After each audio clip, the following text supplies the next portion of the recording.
टूटे किनारों का सफर। उसके जूते वही थे जो महानगर की पक्की सड़कों पर चलते थे, पर यहाँ शांतपुर की पथरीली कच्ची राहों पर वे अजनबी लग रहे थे।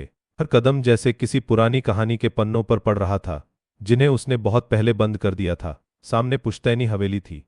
कभी उस पर चूने की सफेदी चमकती थी, अब प्लास्टर उखड़ा हुआ था और दीवारें समय की खामोश गवाही दे रही थीं। अंदर कदम रखते ही हवा में नमी और मिट्टी की वह पुरानी गंध घुल गई जो उसके बचपन की हर सांस में थी। यह गंध नहीं, एक गीत था जो समय के साथ फीका पड़ गया था। हर कोने में यादें सांस ले रही थीं। आंगन में तुलसी का सूखता पौधा, रसोई में बुझे चूल्हे की राख और दीवान खाने में टूटे हुए झूमर का एक टुकड़ा। वह अपने कमरे में गया, जहां टूटे पलंग के पास एक पुरानी अलमारी खड़ी थी। जंग लगी चाबी से उसे खोला तो अंदर एक पुरानी लकड़ी की संदूकची मिली। संशकची खोली, जिसमें बचपन के सूखे फूल, कुछ टूटे खिलौने और एक आधा बना हुआ मिट्टी का घड़ा पड़ा था। उस घड़े को देखते ही बरसों पुरानी एक ललक फिर जाग उठी। यह वही घड़ा था जिसे उसने गांव के प्रसिद्ध कुम्हार काका सीताराम से मिट्टी के पाट सीखते हुए बनाना शुरू किया था। काका की बातें उसके कानों में गूंज उठीं। बेटा, मिट्टी में जान डालना खुद में जान डालने जैसा है। तब वह सिर्फ 10 साल का था। मिट्टी और पानी की इस कला में खोया रहता था, पर नियति के धागे कुछ और ही बुनने थे। पिता की असामयिक मृत्यु ने उसे शहर की ओर धकेल दिया। शहर की भीड़ में उसका सपना मिट्टी के घड़ों में कैद होकर रह गया। उसने इंजीनियरिंग की, अच्छी नौकरी भी मिली, पर भीतर कहीं एक अधूरापन हमेशा कसकता रहा। आज उस अधूरे घड़े को छूकर उसे लगा जैसे बरसों से सोई कोई आत्मा जाग उठी हो। उसे बेचने आया था यह घर, पर अब यह घर उसे कुछ और बेच रहा था, उसका भूला हुआ अतीत। अगले दिन सुबह शांतपुर की गुनगुनी धूप में वह पुरानी गलियों में घूम रहा था। काका सीताराम की छोटी सी वर्कशॉप, जहां मिट्टी के घड़े धूप में सूखते थे, अब बंद पड़ी थी। तभी एक आवाज आई, अरे रोहन बेटा, तुम यहाँ। पलटकर देखा तो एक बुजुर्ग चाय वाले रमजान चाचा अपनी छोटी सी दुकान से उसे देख रहे थे। रमजान चाचा की आंखों में वही पुरानी चमक थी। कितने सालों बाद लौटे हो? सुना है शहर में बड़ा नाम कमाया है। रोहन हल्का सा मुस्कुराया। नाम तो कमाया चाचा, पर सुकून नहीं। उसने काका सीताराम की वर्कशॉप की ओर इशारा किया। काका कहाँ हैं? रमजान चाचा की आंखों में उदासी तैर गई। काका तो अब नहीं रहे बेटा, कुछ साल पहले ही चल बसे। उनके जाने के बाद वर्कशॉप भी बंद हो गई। यह सुनकर रोहन के कंधे और झुक गए। एक और किनारा टूट गया था। उसे लगा जैसे मिट्टी की वह गंध भी अब हवा से पूरी तरह से मिट गई हो। कुछ देर चुप्पी रही। फिर रमजान चाचा बोले, पर मिट्टी तो अभी भी है बेटा, और मिट्टी में वो जादू भी जो लोगों को जोड़ता है। रमजान चाचा की बातों में एक अजीब सी शक्ति थी। उन्होंने उसे एक कप कड़क चाय दी, जिसकी गर्माहट उसकी हथेली में धीरे धीरे फैल गई। मिट्टी का काम सिर्फ हाथ का नहीं, दिल का होता है, रमजान चाचा ने कहा। तुमने कभी मिट्टी से रिश्ता तोड़ा ही नहीं था, बस उसे कुछ देर के लिए भुला दिया था। रोहन उस दिन रमजान चाचा की बातों को अपने मन में लिए घूमता रहा। हवेली लौटा तो उसने उस अधूरे घड़े को फिर उठाया। उसकी ऊबड़ खाबड़ सतह पर उंगलियां फेरी। उसे बेचने आया था वह घर, पर अब यह घर उसे कुछ और बेचने लगा था, उसका भूला हुआ अतीत, एक उम्मीद की किरण। अगले कुछ दिन रोहन अजीब सी उथल पुथल में रहा।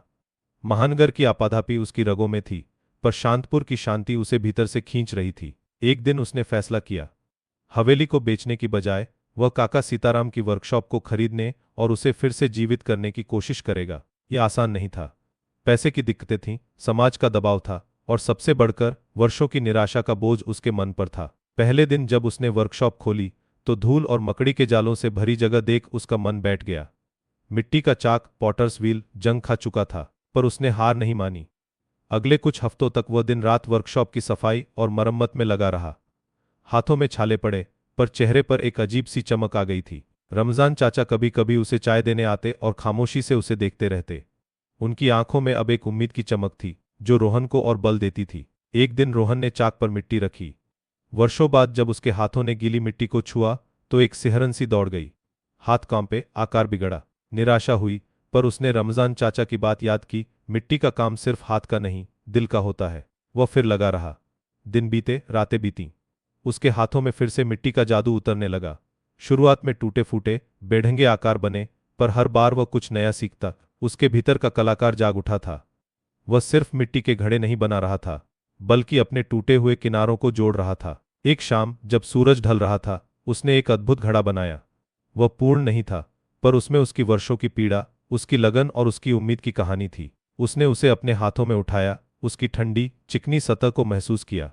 यह सिर्फ एक घड़ा नहीं, उसकी आत्मा का प्रतिबिंब था। अगले दिन शांतपुर में एक छोटा सा शिल्प मेला लगा। रमजान चाचा के कहने पर रोहन ने अपने बनाए कुछ घड़े वहां रखे। शुरुआत में लोग सिर्फ देख रहे थे। उनके लिए रोहन वही था जो वर्षों पहले मिट्टी से मुंह मोड़ गया था। पर फिर एक बुजुर्ग महिला, जिसने काका सीताराम से भी मिट्टी के बर्तन खरीदे थे, उसके एक घड़े को ध्यान से देखा। उन्होंने उसे उठाया, उसकी खुरदुरी सतह पर उंगलियां फेरी और फिर मुस्कुराकर रोहन की ओर देखा। इसमें काका सीताराम की रूह है, उन्होंने कहा, पर कुछ तुम्हारा भी है बेटा। उनका यह वाक्य रोहन के लिए किसी पुरस्कार से कम नहीं था।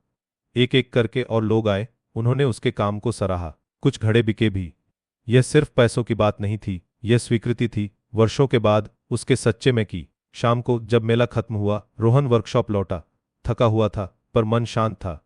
उसके हाथों में मिट्टी लगी थी और आंखों में एक नई चमक। उसने अधूरे घड़े को फिर उठाया, जिसे उसने वर्षों पहले छोड़ दिया था।